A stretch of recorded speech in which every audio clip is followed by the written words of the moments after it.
Another really good exercise for control is try a little bit of Chinese, Japanese ink painting. This is a Chai brush.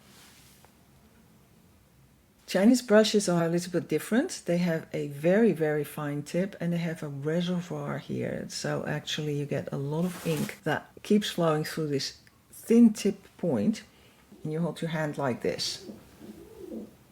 You should use your whole arm when you paint or draw. I have like a quick demonstration, and I've got this. It's for practicing writing, and it is one of these things where you just use water and you get a black mark. Okay, so we hold our hand, relaxed of course, in such a way that the pencil points straight down. I'm not an expert in sumi-e or calligraphy or ink painting.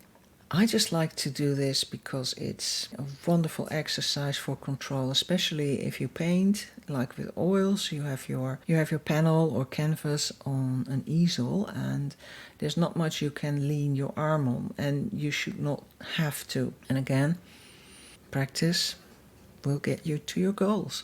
Now, I'm not trying to make real art here, because whatever I paint is disappearing as I paint. It all will be gone in 1 minute. I'm just practicing holding my brush and my hand. So what do you think? You can go to Daisho, get some ink and paper cheap and start practicing. Watch some YouTube videos. There are other people on YouTube who make videos on sumi-e or ink painting or calligraphy. And then, of course, always take your sketchbook with you and draw whatever you see in the real world around you whenever you sit down at a restaurant or with a cup of coffee or for lunch. All wonderful opportunities to do a quick sketch in your traveling sketchbook.